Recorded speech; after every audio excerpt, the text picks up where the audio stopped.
No problem.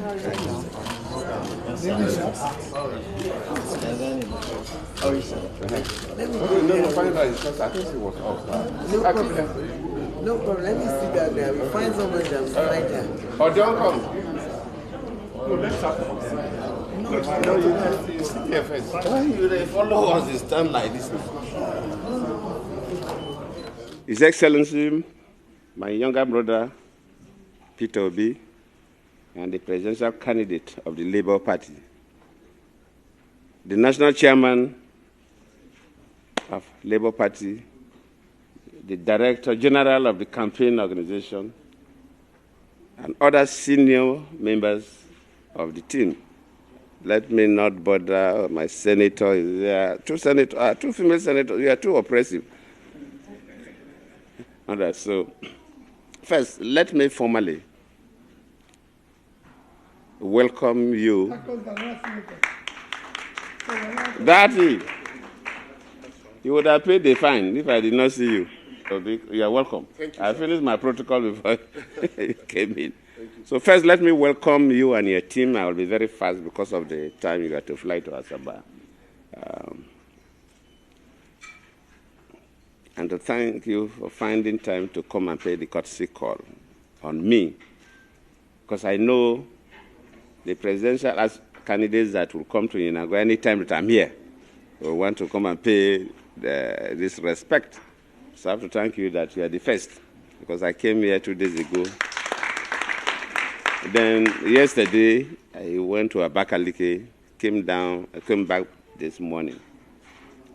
And after all, use this unique opportunity to encourage you in what you are doing. Nigeria, for us to move forward, we need unity.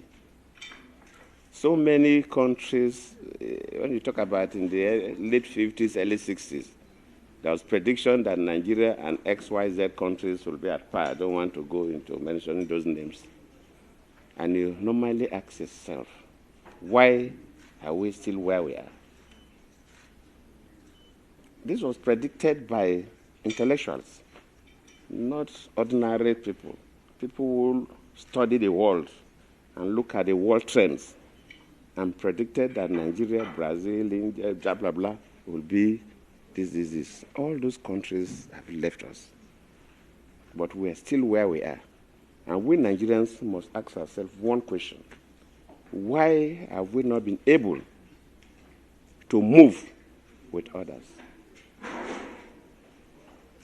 There is, in terms of tribal sentiment, racist sentiments, and so on, it's almost every nation. But the degree we have in Nigeria is very debilitating. It's what is pushing us backward. We have a country that we don't believe we belong into that country. Most of our leaders will say Nigeria is not a nation. We have different nationalities. It's a geographical expression, all kinds of terms.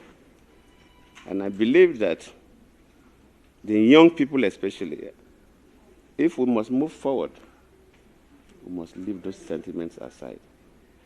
Every nation, every country, they have their own history.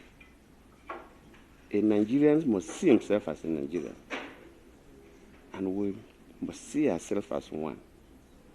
And if I am the president, if the best person to hold a particular office is either from Enugu or from Ibadan or from Sokoto or from Yenagua or from Calabar, it doesn't matter. And until we get to that point, as a nation, we cannot move anywhere.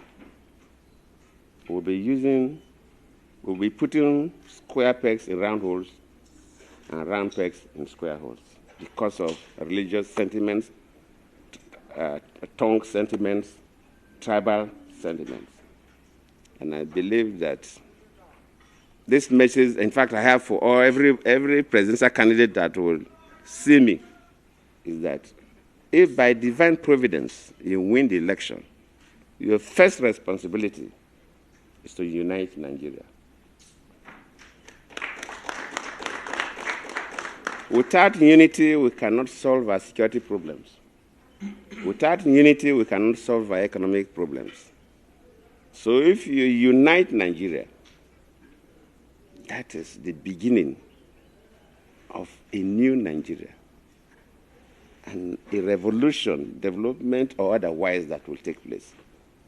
I've been listening to comments from, of course, the political leaderships, and sometimes even our supporters do more damage than on our behalf. And I must commend you, because your utterances so far have not shown any division. I must commend you on that. And just keep doing what is right, because you are to be if you win, you'll be a president for the whole nation. You will not be a president for any group of people. But I must commend the Labour Party, the utterances. Though sometimes people complain about the media, social media supporters. But to you, nobody has made any negative reference about your vision for this country. So, my brothers, my sisters, thank you for coming. Maybe we'll have time for more elaborate conversation, but on behalf of my family, thank you sincerely for coming to pay us this courtesy call. It's a big honor, because you don't really need to come and see me. I'm just one individual. But you've now come to greet me. Of course, Peter Obi is my younger brother, and he's been quite, he's a friend, a younger friend. He showed that clearly.